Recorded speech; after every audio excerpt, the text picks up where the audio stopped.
Ngayong araw pala guys is nag-legs workout tayo. Tapos yung mga ginamit lang natin, mga dumbbells lang. At ito yung una nating ginawang workout, step lunge. So ito yung ginagawa natin pagka tinatamad tayo mag-squats. Pero ito talaga yung madalas kong ginagawa pagka legs workout dito sa concrete gym natin. Tapos ang sinusunod ko naman na squats. Pero sa ngayon, hindi muna tayo mag-i-squats kasi may injury pa tayo sa lower back. Pero pagkatapos naman natin mag-step lunge, ang isusunod naman natin is goblet squats, yung dumbbells lang, hindi yung barbell. Kasi pagka barbell kasi ang bigat nun, ang sakit sa lower back. Kaya ang isusunod ko lang yung goblet squats. Pero syempre, mapa-barbell o dumbbells, depende pa rin yan sa bigat.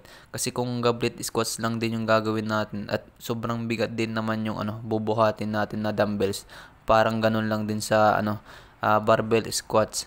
Walang pinagkaiba yun. Pero syempre, dahil nga ang pinakamabigat nating equipments dito ay yung barbell, kaya ang bubuhatin muna natin yung mga dumbbells at goblet squats yung isusunod natin. So ang ginawa natin dyan sa step lunge, 6 na balikan, parang 6 sets yun, tapos 15 repetition. At ito naman na yung pinakamabigat nating dumbbell guys. Tapos ayan, nag-goblet squats na tayo.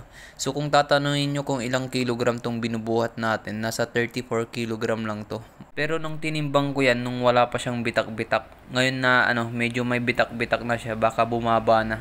Siguro nasa na yan, nasa 33 to 32 kilogram na lang yan. Pero yun, di natin may iwasan bumitak-bitak yan kasi nga gawang concrete lang yan at minsan nababagsak natin. So pagkatapos nga natin nag-goblet squats, ito naman na yung sinunod natin. Nag-hamstring naman na tayo. Tawag nito RDL naman yung tawag nito sa workout na to. At yung mga ginagawa nating workout, syempre yung mga kabisado lang natin. Pero may mga legs workout pa na hindi pa natin alam. Like good morning workout, pero ang alam kong focus nun hamstring tsaka glutes. Pero yun nga, hindi na pa natin natatry yung workout na yun, yung good morning workout. Pero wala siyang pinagkaiba sa RDL. Pagka ginagawa mo yung good morning workout, para ka lang din nag-RDL.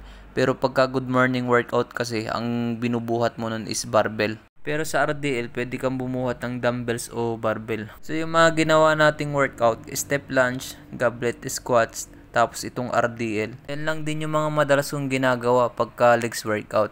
At ito naman na yung isusunod ko guys, yung calf natin. So ito naman yung pinakamanipis talaga sa atin, yung calf. So gaya ng sabi ko dati, pagka ectomorph yung body type mo, mahirap talaga palakihin tong calf. At talagang manipis yung calf natin, lalo na pagka ectomorph yung body type natin. Pero yun napapalaki din naman tong, yun nga talagang ang tiyagaan lang. Pero pagka nag-focus ka talaga dyan, lalaki yan. Tulad ng mga basketballista, 'di ba? Ang pinakamalaki talaga sa kanila yung calf kasi yun yung lagi nilang natitrain. Tumatakbo sila lagi. Kaya ayun, malalaki yung mga calf nila.